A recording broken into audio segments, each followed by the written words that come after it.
Assalamu alaikum. It's Saira Hayati back here at Malaysia Gazette with some unfiltered topics to talk about. Before we get into the real nitty-gritties, this is the final one. If you followed me up until now, this is the last one where I'm just going to give you some opinions on how me, British Pakistani, is sitting here in Malaysia talking to you. And hopefully what I'm going to give you is food for thought, really, by the experiences that I've had and now the observations. So why not kick off with women?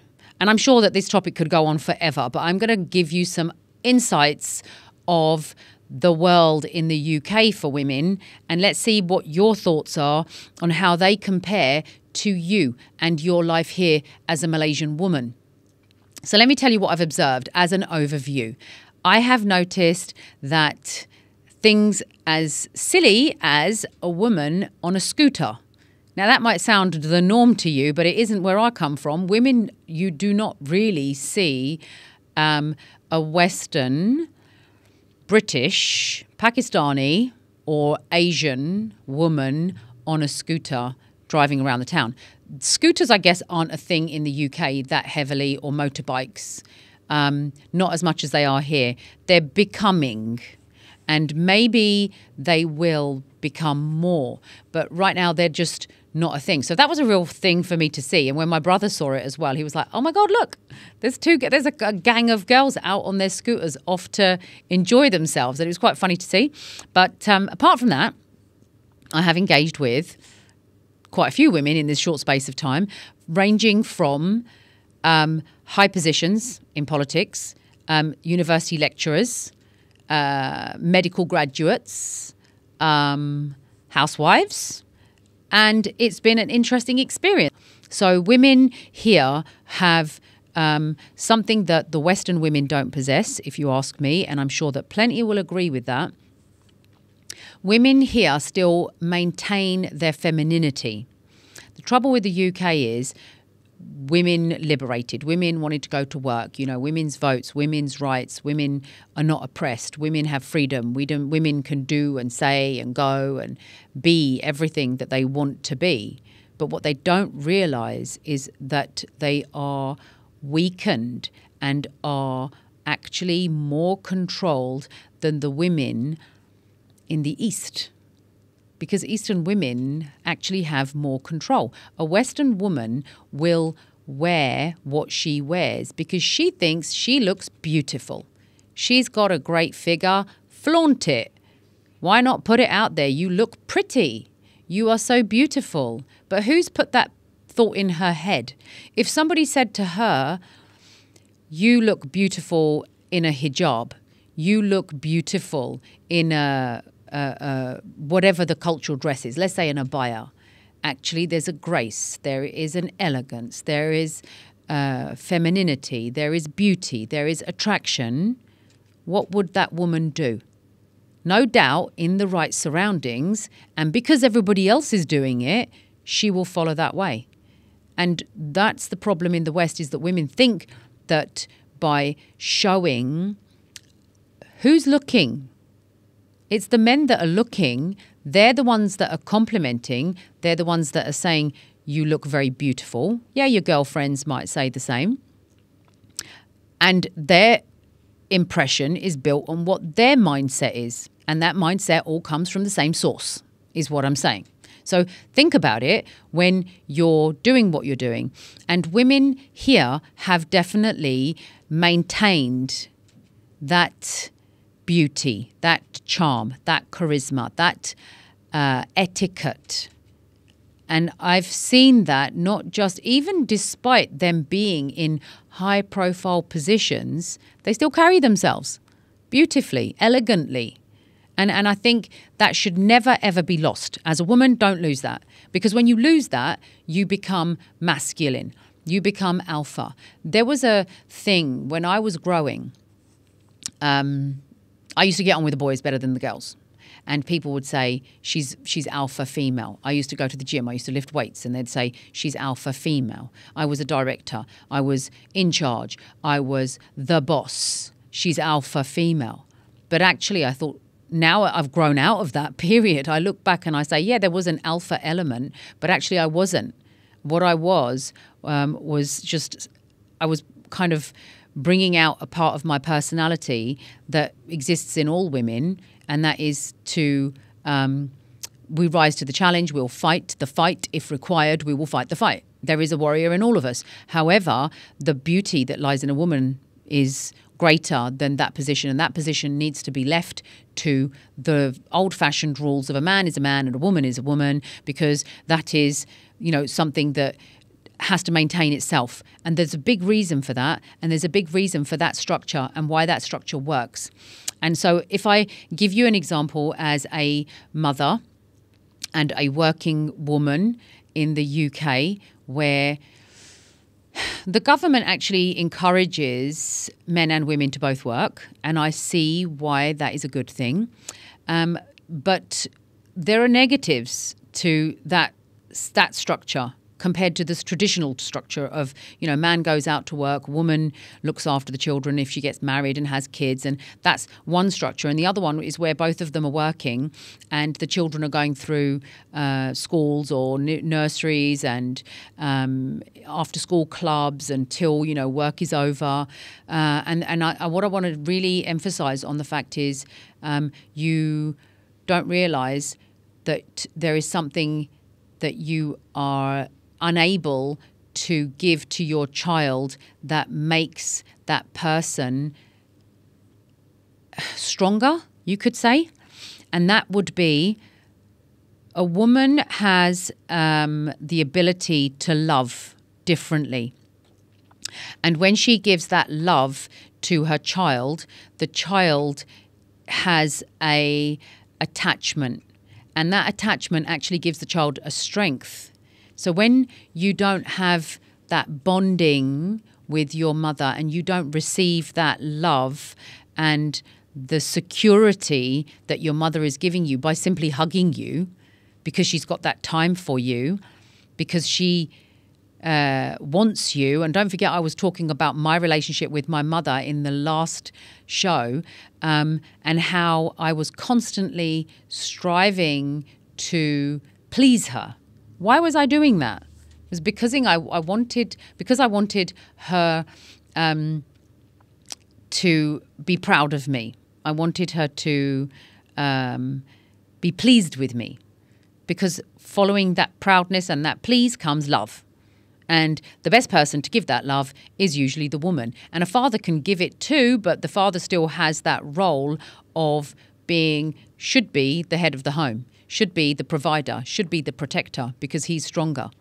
And what I'm trying to explain to you is that in the UK, the trouble that's come from having that liberation and having that freedom and wanting to go to work and have the career, you can have that, but you have to sacrifice something for it. And my personal opinion, unfiltered, is don't have kids. If you cannot give that period of your life as biologically the mother, the woman, the nurturer, if you can't give that period wholly to that child, you're going to damage the child.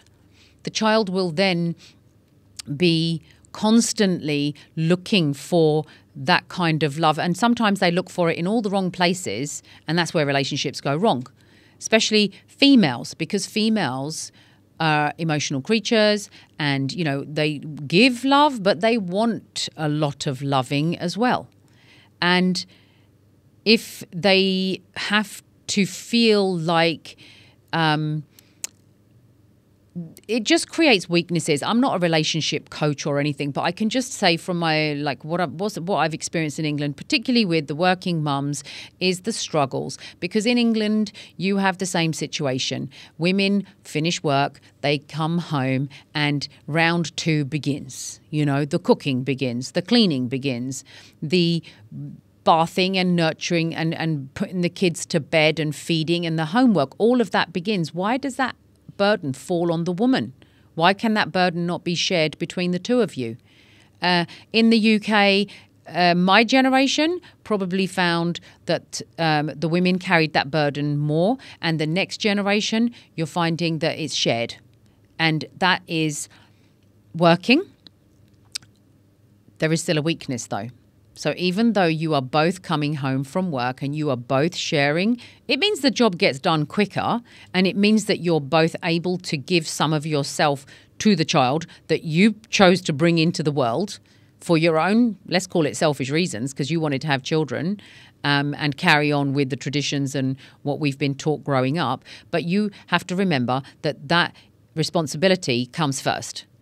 And I know this may sound crazy coming from a woman who has been an entrepreneur and business and all of this, but this is my biggest advice that I can give you. As a woman, you must give your time to the child. If you are going to have children, spend that period of time, especially the first minimum 10 years, you have to engage with that child. After that age, you've laid the foundations, and the rest of it can be worked on. You've given them an emotional security and an emotional strength by being there lovingly as a mother, because all of that has a knock-on effect later on. And what you found in the UK is where the parents are both working, where they come home and they're then, relationship challenges are in there themselves, and he's doing this and she's doing that, and who's lost in between? It's the child that's lost in between, and they become detached. So those old-fashioned values of the child loving their parents and looking after their parents is disintegrating, and they grow up thinking that they're just going to get to a certain point and off they go and they're gone, and your children are no longer there. And I think that was a huge fear that I had with my children. I did not want to lose my kids to society, so I put my boys into an Islamic school. Darul London was convenient to my home. It probably was not the best. However, it was better than my children going to a Western school, because the trouble with Western schools is that there were a mixture of children, which you can respect everybody for their beliefs and practices, but as a whole, the Western world has moved on so fast and the damage is occurring to the kids. So I chose to put my children into non-secular schooling simply because the education system, as much as it used to be great, has now started to crumble. They're testing out topics. They're running experiments with children, giving them greater rights. And I don't deny that that's not a bad thing. Children should have rights. They should have a voice, and they should have parents who support them in bringing up that voice, because that's the next generation of entrepreneurs. That's the next generation of scientists, the next generation of that child is, if you're damaging the child from the beginning, you're not going to allow that child to become great in the future. So the trouble with the UK is the education system is crumbling, and there's no respect left for the teachers at all. You will be shocked at the kind of things that happen in schools with teachers. The whole home life system is crumbling because marriage isn't a formality. It's a formality in the UK. People have relationships, they'll have children, and then they'll have another relationship and they might have another child. Not saying that it's just married couples that, people divorce. It's not like it doesn't happen, but there's a strength in the old-fashioned traditions of marriage, and holding on to those is so important, because the UK is already past that stage. And actually what you're finding now is women want to be married. They want to have that commitment from the man. They want to be the wife. They want to be the mother. They don't want to be the career woman. Yes, they will educate, but they've recognized the damage to the generation. There is a generation in the UK who have experienced both parents working and they are detached. There is a huge social system.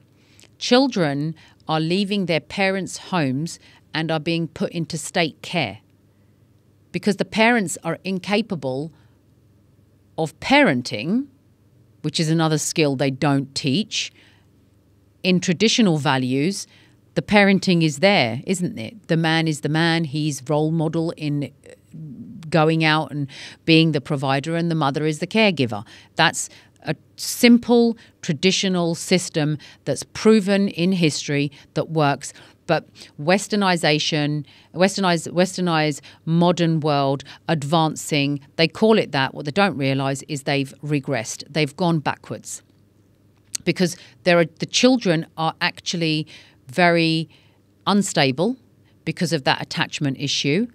The children are confused because religion lacks in the UK. They're trying to push away religion, thinking that it's, a child has the right to choose what they want to be.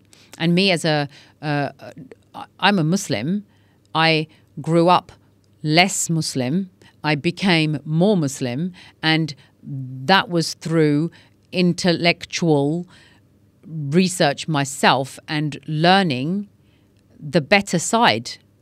I was taught maybe an old-fashioned, traditional, cultural aspect, and I grew to realize that it is the best thing that you can actually do in life is to follow a set of rules, because they give you strength. So what I'm saying is Islam gives you strength. If you want your child to be mentally strong, to have a direction, have a purpose, have a life, then you give them a set of rules. And Islam has the best set of rules that you could possibly give them. So my boys were given that. They're fine. Alhamdulillah, I'm happy with that.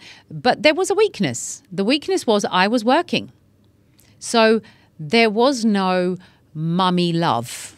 There was no Mummy was busy. Mummy finished work late, 6 o'clock, got home 5:30, straight on to cooking food, straight on to trying to look after herself, look after the children, look after the home, look after the finances, everything balancing, plates spinning. There is going to be a plate that drops and smashes. And I can tell you the only one that's going to drop and smash is the child, and that child's emotional state.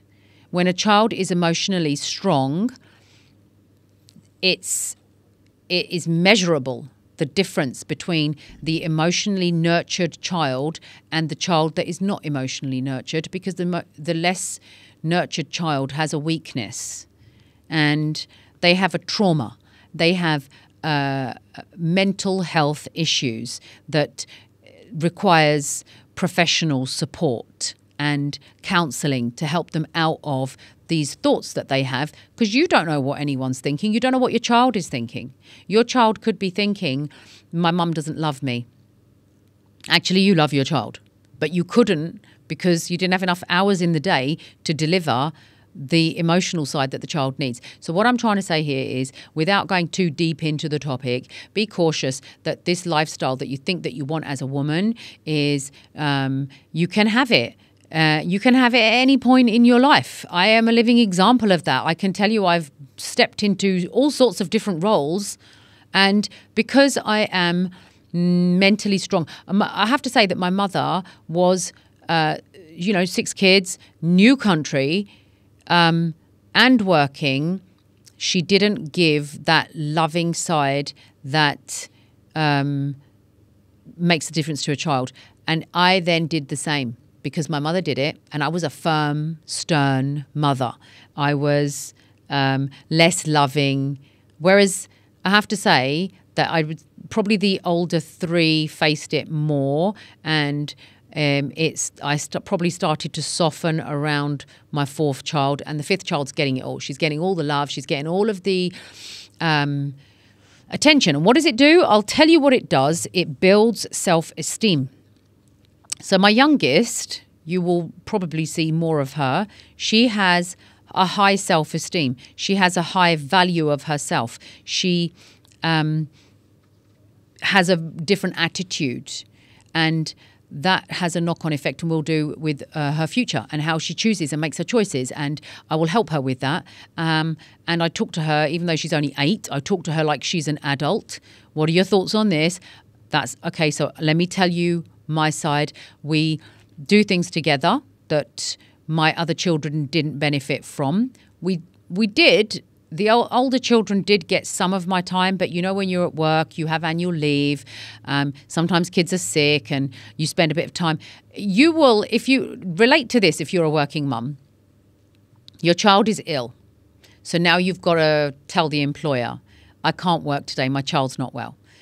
And then you go home and you spend that time on the sofa with a poorly child. What does the poorly child want? The poorly child wants cuddles. And mum gives the cuddles. And the baby starts to feel better, or the child, or whatever their age may be. But what did you actually get from that? You enjoyed it.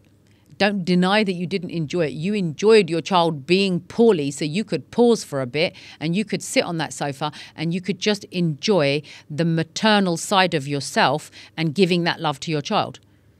And you enjoyed it. And then, of course, child gets better, you go back to work and the cycle begins, and it's not going to change unless you make that change. So don't think that the Western ideology of this career path is the way forward, because I'll tell you that the what you receive from being a nice, loving, nurturing mother will be beneficial to that generation, and they'll be stronger mentally, self-esteem, all of it.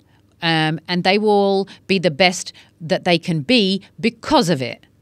And the outcome will be more preferred to the outcome that would be if you didn't do it that way, is what I'm saying.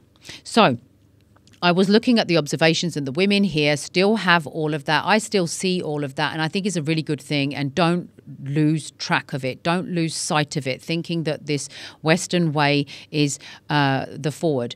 And the lifestyles that Western women have, you don't have. I can tell you that even in business, when I was running a business, people would come in. I was in charge.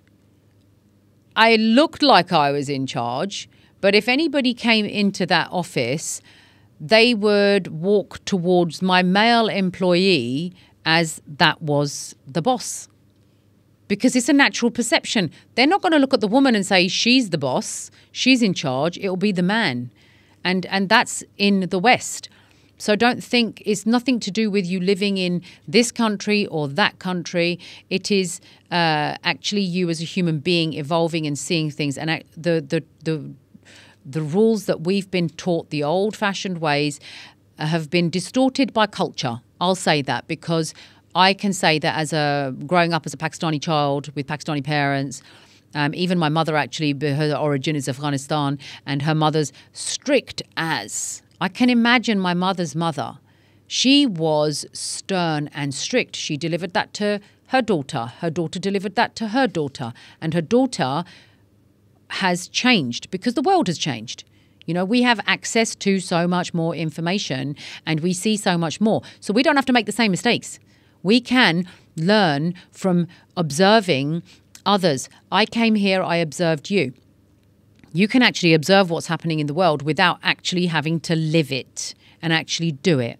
And that's where I'm grateful that I'm here, but I'm also regretful to a degree that I didn't receive or I didn't give what a woman should give to her children, because the UK makes you that way as well. It does make you into that alpha because you don't have a choice. You know, the family structure is broken down over there anyway. The ones that have got good, strong family structures, the children are better. It's a fact. And actually making the right choices and right decisions boils back down to following your parents' instructions. If I didn't come from what was then a broken family that got forced, I wasn't forced, I was actually by choice, but how is it a choice when you're so young? 18 isn't really a choice. Married at a young age, had a child at a young age, and that kind of made me stronger. But I just think that if the stability was there in the family structure, I had two sisters older than me that went to university and got degrees, but I ended up self-teaching, because I had to divert off the path a little bit, you know, and then anybody below that. Actually, I went into business, and my siblings under me, 1, 2, 3 of them below me, because I'm middle child, they all went to business. They all did well. They turned out okay. But you know what? Where would that direction have been if the intelligence that we actually, all of us have got, was applied to an education, and that education would have lifted us to like the aspirations that we had, the desires. I think my desire was fashion design or architecture. I went into property because there seemed to be an underlying love for it. But I didn't do the architecture because life and culture took over. So where we are now is in a different world. So I don't want you to make the same mistakes, basically, is what I'm saying. And I'm hoping that, again, we're at that stage where there's a British perception giving you a viewpoint. And you can take that information and you can process it and you can do something with it. I do think that you have to reflect now. You're the generation that can make the change. Don't fall into the path that the West has fallen into, because the West is broken. The UK education system is crumbling. The medical system is crumbling. You think that it's a great place to be, but you don't realise that what you've got here is greater and better because you have still got culture. There is no culture in the UK. They don't know what culture is. And then when culture comes and hits them, it's an abnormality. And that's why they look at it negatively. And there's a huge negative energy about it. So my advice is, women, yes, educate. Yes, follow traditions. If you want that path and you want to get married and you want to have children, follow that path. But if you want to actually enter that working world, just think twice when you're having children, how many children you're going to have and whether you're going to be able to give enough of yourself to that child. Because a woman was made biologically, you know it because you want it yourself. You want love. You want to give love. That's why women are greater givers. So closing off really on today's topic, I'm just going to have to say that you have to use your own mind and have a moment to consider what you lived, what you've experienced, and how you're going to make things different. Take that moment to reflect and say to yourself, do you want a repeat of history or do you want to change history? And you can do that in your life, this life that you've got here, because this country is giving it to you. Women, trust me, you have a freedom. You have a culture. You have a set of rules. You have independence that surprisingly does not exist in the West, because you're combining everything. And over there's an emptiness that doesn't exist. And here you have that. And it's beautiful. I'm telling you, from my observations, it's beautiful. That is probably the end of today's show, and we could probably talk about it again at another point. But from me today, it's been a good conversation, and I'm sure that everybody's got opinions and thoughts about it. But from here onwards, the plan is to bring you some really good unfiltered content. So keep watching because it's about to get really interesting. So that's thank you and salam alaikum from me.